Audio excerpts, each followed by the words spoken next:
클린스만호는 지난 16일 싱가포르와의 1차전 홈 경기에서 조규성과 황희찬, 이강인, 손흥민, 황의조 등 공격 자원들 5명이 고루 한 골씩 넣으며 5대0 쾌승을 달성했습니다.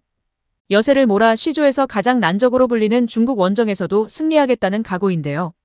한국은 가장 최근 열린 중국 원정에서 쓴맛을 본 적이 있습니다. 2017년 3월 중국 창사에서 열린 2018 러시아 월드컵 아시아 최종 예선에서 상대 공격수 위다바오의 헤더에 결승포를 내줘 0대1로 졌던 뼈아픈 과거가 있습니다. 당시 손흥민이 경고 누적으로 중국전에 나설 수 없었지만 패배는 예상하지 못했던 결과였습니다. 중국전 패배로 당시 사령탑이었던 울리 슈틸리케 감독이 경질될 만큼 충격적인 경기였습니다. 태극 전사들은 이번에 서력전을 위해 중국 땅을 밟게 됐는데요. 한국은 이후 3차례 동아시아 축구연맹컵과 2019년 아랍에미리트연합에서 열린 아시안컵에서 4번부터 3승 1무를 거뒀습니다. 하지만 동아시안컵은 한국과 중국, 일본에서 뛰는 선수들 위주로 대표팀을 꾸려 참가하는 대회여서 정예 멤버끼리 격돌은 아니었습니다. 아시안컵 조별리그에선 한국이 2대0으로 이겼으나 두 팀 모두 토너먼트 진출을 확정지은 상태여서 힘을 빼고 붙었고 특히 중국이 주전 선수들을 여러 빼고 나선 끝에 졌습니다. 이번 격돌이 모처럼 한국과 중국 대표팀이 겨루는 진검승부인 셈인데요. 하지만 태극전사들을 맞이하는 중국 팬들의 움직임은 적대심이나 경계심보다는 환영에 가까운 분위기입니다. 유럽에서 정상급 플레이를 펼치는 한국 핵심 선수들의 얼굴을 보기 위한 물결이 거셌습니다. 중국 팬들로 입국장은 인산인해를 이뤘는데요. 공항에서 선수단을 오랫동안 기다리던 팬들은 입국장에서 한국 선수들 모습을 보이자 곧바로 이름을 연호하며 중국 방문을 환영하고 기뻐했습니다. 클린스만도 환하게 웃으며 이런 분위기를 즐겼습니다. 일부 팬들은 김민재가 뛰는 바이에른 뮌헨, 이강인이 활약하는 파리 생제르맹 유니폼을 입고 나왔습니다.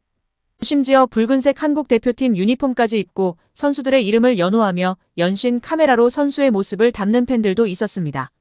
한 중국 팬은 김민재의 3번이 적힌 뮌헨 유니폼이 아닌 해리케인 9번 유니폼을 입고 김민재의 이름을 외쳐 눈길을 끌었습니다. 한국 선수 이름이 적힌 팻말을 든 팬들도 있었으며 사인을 받기 위해 유니폼을 흔드는 팬도 있었습니다. 태극전사들 중에서도 관심은 단연 손흥민, 김민재, 이강인에 쏠렸습니다. 이들이 게이트 밖으로 나와 이동할 때마다 중국 축구팬들이 그들의 이름을 부르며 환호성을 질렀습니다. 선전은 홍콩 인접 도시라 중국 어느 도시보다도 프리미어리그 등 유럽 축구에 대한 인기가 높은 것으로 알려졌는데요. 태극전사들도 중국 팬들의 외침에 호응하듯 가벼운 손인사를 하면서 입국장에서 밖으로 이동했습니다.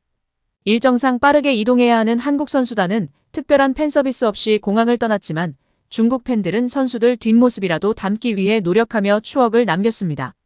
축구대표팀은 중국 입국 첫날 그라운드 훈련 대신 호텔 내 실내에서 훈련한다고 전해졌습니다. 태극전사들은 16일 싱가포르전 뒤 휴가를 받았으며 18일 서울 양천구 목동종합운동장에서 오픈 트레이닝을 통해 팬 앞에서 공개 훈련을 하고 몸을 다시 풀었습니다. 선전 현지에선 20일 중국전 대비 최종 훈련을 하고 21일 한판 승부를 치를 예정입니다. 중국 언론들도 위르겐 클린스만 감독이 이끄는 대한민국 축구대표팀과 맞붙을 자국 축구대표팀에 대해 큰 부담을 주지 않기로 한 것 같은데요. 승패를 초연한 모습을 보이고 있습니다. 중국 신문망 등 중국 매체들은 19일 알렉산다르 양코비치 감독이 이끄는 중국 축구대표팀이 전날 저녁 첫 훈련을 실시했다고 전했습니다. 한국, 태국, 싱가포르와 한 조에 묶여있는 중국이 태국전에서 거둔 승리는 적지 않은 의미가 있습니다. 사실상 격차가 큰 한국이 조 1위를 차지할 것으로 예상되는 가운데 2위 싸움을 벌일 것이 유력한 태국을 상대로 이겼기 때문입니다. 양코비치 감독 체제도 안정을 찾았는데요. 앞서 말레이시아, 시리아, 우즈베키스탄에 연패하면서 경질 이야기가 나돌았던 양코비치 감독이었습니다.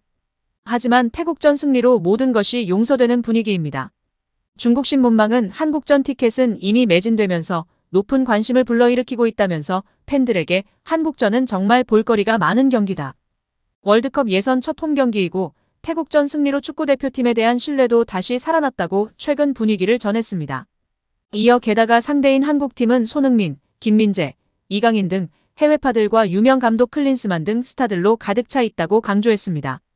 특히 대표팀은 17일 저녁 선전으로 귀국하던 공항에서 많은 팬들로부터 뜨거운 환영을 받았다면서 태국과 힘든 싸움에서 승리한 후 대표팀의 외부 분위기는 확실히 훨씬 편안해졌다. 당연히 이것은 선수들이 자신의 경기력을 통해 얻은 것이라고 뿌듯해하는 모습입니다. 매체는 세계 79위 대표팀은 24위인 한국과 전력차가 확연하다. 대표팀으로서는 한국을 전술적으로 최대한 막아내고 최대한 많은 영향을 끼칠 수 있도록 노력해야 한다. 홈구장에서 활기찬 모습을 보여야 한다고 설명했습니다. 그러면서 유일한 강팀인 한국은 예선 진출에 대한 부담감이 전혀 없다면서 한국에 패하더라도 대표팀의 승격에는 결정적으로 부정적인 영향을 미치지 않을 것이다. 여전히 중요한 것은 내년 열릴 싱가포르와 태국전이 될 것이라고 강조했습니다. 사실상 자국 대표팀이 한국에 패할 것이라고 보고 있는 중국 언론인데요. 어차피 조 2위까지 최종 예선에 나갈 수 있는 만큼 조 1위가 확실한 한국을 상대로 져도 상관없다는 것입니다. 그만큼 한국을 상대로 최선을 다하는 모습만 보여달라는 의미입니다. 중국 주장 우레이도 지난 17일 중국 CCTV와 인터뷰에서 한국은 아시아에서 강한 팀이고 세계적으로도 아주 좋은 팀이라면서 우리는 그들과 싸우기 위해 낮은 자세를 유지할 것이다. 모두가 팬들에게 답을 주기 위해 최선을 다할 것이라고 상대 한국을 존중하는 모습을 보였습니다. 이 매체는 마지막으로 대표팀은 한국을 상대로 부담을 내려놓고 열심히 싸워달라고 당부했습니다. 싱가포르를 상대로 최정예를 선발로 구성했던 클린스만호는 이번 중국전에도 크게 달라지지 않을 것으로 보입니다. 과연 한국과 중국의 맞대결은 어떻게 전개될지 궁금한데요. 중국이 크게 부담을 주지 않고 있으나 지나치게 거칠하게 하는 소림축구만 안 했으면 좋겠습니다. 우리 선수들 제발 부상 없이 중국전 잘 마쳤으면 하는 바람입니다. 첫째도 부상 조심, 둘째도 부상 조심입니다. 안전 귀국, 무사 귀국하길 기대하고 응원하겠습니다. 오늘 영상은 여기까지입니다. 끝까지 시청해주셔서 감사합니다. 늘 건강하시고 더 좋은 영상으로 찾아뵙겠습니다. 구독과 좋아요도 잊지 마시고 부탁드립니다. 감사합니다.